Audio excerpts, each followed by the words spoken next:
if I told you that the history of South Africa is not just a story of gold and apartheid, but of ancient civilizations, lost kingdoms, and a people who refuse to break?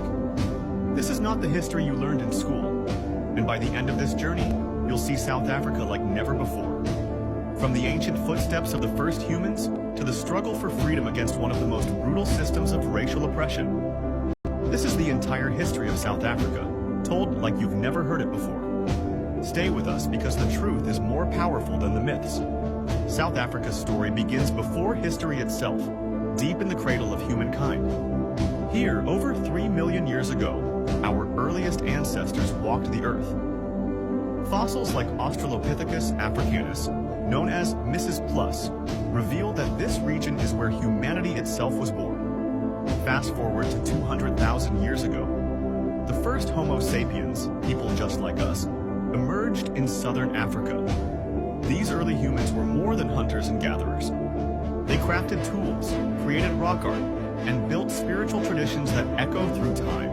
For thousands of years, the San and Khoi people, some of the world's oldest continuous cultures, thrived across South Africa, leaving behind intricate cave paintings that tell stories of their lives, beliefs, and the world around them.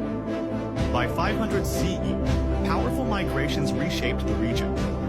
Bantu-speaking peoples arrived, bringing iron, working agriculture, and new ways of life. This wasn't just movement, it was a cultural revolution. One of the most mysterious and impressive sites from this era is Mapungubwe, a kingdom that rose in the 11th century. At its peak, Mapungubwe was a wealthy trading hub, dealing in gold, ivory, and glass beads from distant lands. The discovery of a golden rhinoceros buried with royalty proves that African civilizations were thriving long before European contact.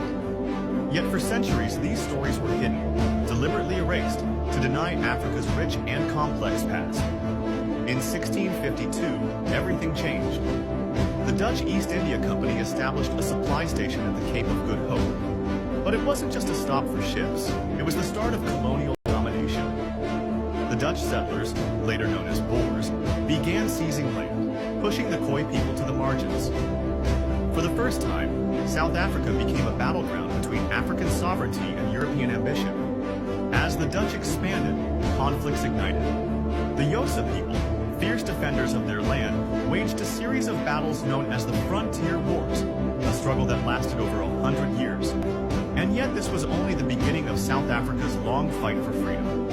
By the mid-1800s, South Africa's land hid a deadly secret: diamonds and gold. The discovery of these resources changed everything.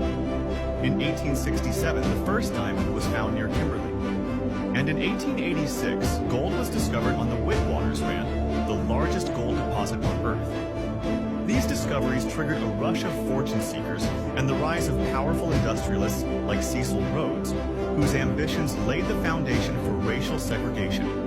To fuel their empires, the British and Boer elites exploited African labor, forcing thousands into brutal mining conditions. These systems of racial and economic oppression would later evolve into apartheid. But the seeds were already sown. In 1948, the nightmare became law.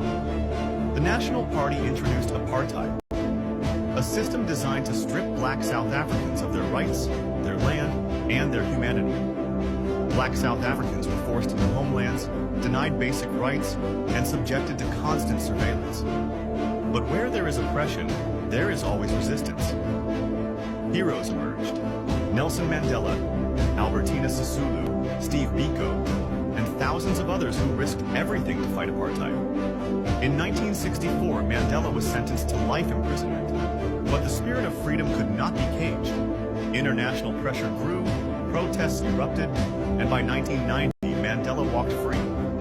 In 1994, after decades of struggle, South Africa held its first democratic election, and Nelson Mandela became the nation's first black president.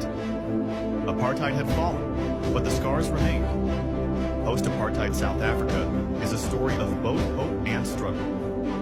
The Truth and Reconciliation Commission, led by Archbishop Desmond Tutu, sought to heal a wounded nation. But deep inequalities rooted in centuries of colonialism still persist. Yet South Africa remains a land of resilience. its music, culture, and people continue to shape the world. From the rhythms of Amapiano to the spirit of Ubuntu, I am because we are. South Africa's history is not just a national story, it's a human story. A story of ancient kingdoms, colonial greed, and the unbreakable spirit of a people who refused to be silenced. And here's the truth. This story isn't over. It's still being written today.